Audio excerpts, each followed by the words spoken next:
आपने ये नोट किया था कि कल परसों उन्होंने क्या कहा कि हमने घर में घुस के मारा। ये मोदी की जुबान है। यानी आप देखेंगे कि ये खातून कभी नरेंद्र मोदी के खिलाफ बात नहीं करती हैं। नून लीग वाले ओवरऑल भी अब नहीं करते, लेकिन ये तो बिल्कुल ही नहीं करती हैं। भारतीयों के लिए बड़ी सॉफ्ट कार्नर रखती हैं। जनरल राहिल शरीफ वहाँ चीफ ऑफ आर्मी स्टाफ की हैसियत से, तो वो जब वहाँ पहुँचे तो ये एक हमारे सफारत खानों में ऐसे लोग हैं, इंटरप्रेटर साथ होते हैं जो अरबी ज़ुबान जानते हैं।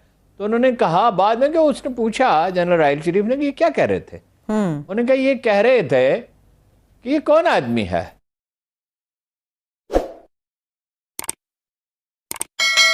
जब डस्का की तरफ हम जाते हैं तो हमेशा मरियम साहबा के क्लिप जो वायरल होते हैं, जो उनकी बातें हैं वो ज़ुबान ज़द आम होती हैं, जिस किस्म की वो हेडलाइंस पोर्ट्रे करती हैं वो हर शख्स जानता है और बयान करता है बार बार। ये जुमले हैं, ये इनके कोई मानी नहीं है।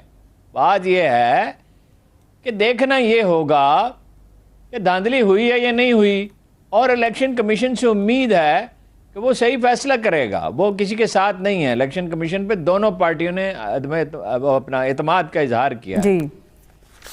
देखिए मरियम नवाज ने जो बात कही, जो अहम बात कही वो ये थी कि जी वो तो अपने आबाई इलाके में हार गया। अब उसने ये जवाब दिया है, दो बातें उसने कही हैं पीटीआई के उम्मीदवार ने। एक तो ये उसने कहा 1947 लेके अब तक इन सीटों पे हम कभी हारे ही नहीं, यानी खाल कभी हारे, बहुत कम। दूसरा उसने ये बात कही कि अपने आबाई पोलिंग स्टेशन पे जो उनका अपना इलाका है, उनका मेरी 1000 की बर्तरी है। तीसरी बात उसने ये कही कि जिस हलके में अगरचे वो उसमें जीते नहीं थे 2008 में और 2013 में, उसने कहा जिस इलाके का तनाज़ा है, जहाँ 20 पोलिंग स्टेशनों का तनाज़ा है, तो वहाँ तो मैं 2008 में भी जीता, 2013 में भी जीता, तो अब क्यों नहीं जीतूंगा। ये ऐसी बात है जिसका कोई जवाब नून लीग ने नहीं दिया है।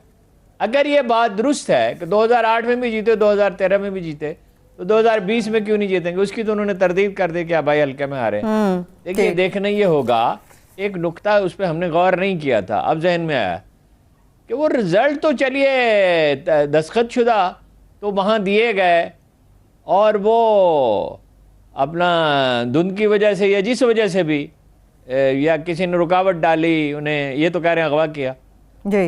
अगवा करना तो सहल नहीं है, मेरी समझ में नहीं आता। तो वो देर से पहुंचे, लेकिन व्हाट्सएप पर रिजल्ट तो उसी वक्त भेज दिए गए थे। अब ये देखना होगा इलेक्शन कमीशन को, उम्मीद है वो जाहिर है वो देखेंगे, हमसे ज़्यादा जानते हैं इन मामलात को, कि व्हाट्सएप पर रिजल्ट क्या दिए गए। और जो फार्म है 45 उसका कोई जिक्र ही नहीं कर रहा। 45 वाले फार्म नून लीग के पास है ना, वो छाप दें, वो जारी कर दें कि उसमें ये रिज़ल्ट है। तो ये कोई काबिल फहम बात नहीं है कि वो जो व्हाट्सएप किए गए और फार्म 45 पे जो रिजल्ट दिए गए वो क्यों नहीं दिखा रहे। और मुझे हैरत है पीटीआई वाले भी नहीं दिखा रहे, किसी को सूझ नहीं रहा या क्या बात है, ये पता नहीं। अच्छा, पूरे हल्के में इलेक्शन कैसे होंगे, ये रवायत नहीं है। पूरे हल्के में मेरा ख्याल है कि वो 20 पोलिंग स्टेशनों पे अगर इलेक्शन कमीशन ये देखता है कि गड़बड़ हुई है, या चंद पोलिंग स्टेशन 20 नहीं तो 10 या 8 या 7 पे हो सकते हैं, ये तो काबिल फहम है। हारून साहब, पूरे हल्के में इलेक्शन होंगे ये काबिल फहम नहीं है। बाकी ये इस तरह के फिक्रों को छोड़ें। वो तो देखिए ना, ये जिन हाथों में खेल रही हैं मरियम नवाज, वो तो उनमें से बाज़ तो ऐसे हैं कि जो स्टेट को ही नहीं मानते, मुल्क को ही नहीं मानते, तो कोई भी गैर जिम्मेदाराना। आपने ये नोट किया था कि कल परसों उन्होंने क्या कहा कि हमने घर में घुस के मारा। ये मोदी की ज़ुबान है। यानी आप देखेंगे कि ये खातून कभी नरेंद्र मोदी के ख़िलाफ़ बात नहीं करती हैं। नून लीग वाले ओवरऑल भी अब नहीं करते, लेकिन ये तो बिल्कुल ही नहीं करती हैं। भारतीयों के लिए बड़ी सॉफ्ट कार्नर रखती हैं। तो ये गैर जिम्मेदाराना गुफ्तगू है। हाल तो मुल्क का आज भी अच्छा नहीं है, महंगाई है, बेरोज़गारी है, कोई तरजीहात नहीं है, पुलिस इस्लाहात नहीं है, अफसरशाही पर गिरफ्त नहीं है, अदालतें बेहतर नहीं हो रही, जॉब्स क्रिएट नहीं हो रही, मईशत तरजीह ही नहीं है, इंतकाम ही तरजीह है, मुखालफिन को दबाना ही दस्त गरीबा है वहाँ। लेकिन अगर ये खातून इक़्तिदार में खुदा न खास्ता कभी आ गई, मुझे उम्मीद है कभी नहीं आएगी, तो मुल्क का बहुत बुरा हाल होगा। हारून साहब वाइट हाउस के प्रेस सेक्रेटरी हैं जिन साकी, वो ये कहती हैं कि जो बाइडेन इंतज़ामिया अब ये फैसला चूंकि कर चुकी है कि ट्रंप की पॉलिसियों के साथ हम नहीं चलेंगे, तो अपने हमारे जितने भी मशरक़ वस्ता के ममालिक और ख़ासतौर पे कलीदी इत्तेहादी सऊदी अरब की अगर बात करें तो उनके साथ ताल्लुकात का असर नो जायज़ा लिया जाएगा।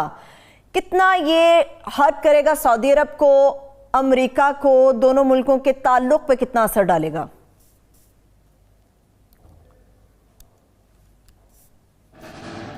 ऐसा महसूस होता है कि जो बाइडेन और उनके साथियों ने यह फैसला कर लिया है कि वो मोहम्मद बिन सलेमान को सऊदी अरब के हुक्मरान की हैसियत से कबूल नहीं करेंगे। ठीक, देखिए, डेमोक्रेट्स की रवायत ये रही है कि वो इंसानी हुकूक के बारे में सेंसिटिव है। दूसरी बात यह है कि वो जो शहजादे, यहाँ भी बाद लोग बगलें बजा रहे थे कि बड़ा अच्छा है, कमाल है, ये शहजादों को गिरफ्तार किया था, बिजनेसमैन को होटल में बंद कर दिया और अरबों डॉलर उनसे वसूल किए। अच्छा, ये कोई ऐसे लोग नहीं हैं कि जिनके साथ आप इस तरह का सलूक करें और उसके कोई नताइज न निकले। इनमें से बहुत से लोग जो हैं MI6 के साथ, CIA के साथ राब्ते में हैं, अमेरिका में अहम शख्सियात से उनके ताल्लुकात हैं, बहुत अहम मनासिब पे जो फायज रहे हैं, दिन का आना जाना है अमेरिका में, बाज़ के कारोबार हैं, बरतानिया में जायदादें, अमेरिका पे जायदादें हैं, बड़ी बड़ी इन्वेस्टमेंट्स की हैं। मतलब वो जिस अखबार, खाशगी उसका नाम था जिसको कत्ल किया गया, जी, जमाल खाशगी, तुर्की में, जी, वो CIA के बाद अहम एसेट्स में से एक था। अच्छा, ये मोहम्मद बिन सलेमान करते ये थे, ये नेतन्याहू से बात करते थे, और वो प्रेसिडेंट ट्रंप जो हैं, डोनाल्ड ट्रंप, जो वो बहुत ही अपना यहूदी लाबी को बड़ी अहमियत देते थे। उनकी फतह में यहूदी लाबी ने बड़ा अहम किरदार अदा किया था, सैहूनी लाबी कहना चाहिए। तो वो नेतन्याहू उनसे बात करता था इस तरह, वो बावजूद इसके कि अमेरिकी प्रेस चीखता रहा, वो मामला दब गया। लेकिन अब तो जो बाइडेन ने ये कह दिया है अमेरिकी अखबारात के मुताबिक कि मैं मोहम्मद बिन सलेमान से बात नहीं करूंगा, बात करनी है तो अपने हममनसब से करूंगा, इन्हीं बादशाह से, मलिक सलेमान से। जी, शाह सलेमान। अब मलिक सलेमान की तो हालत ऐसी नहीं है, उनकी सेहत अच्छी नहीं है। 4-5 साल पहले, 5-1 साल पहले, बल्कि 5.5 साल, 6 साल हुए होंगे, गए थे जनरल राहील शरीफ वहाँ चीफ ऑफ आर्मी स्टाफ की हैसियत से।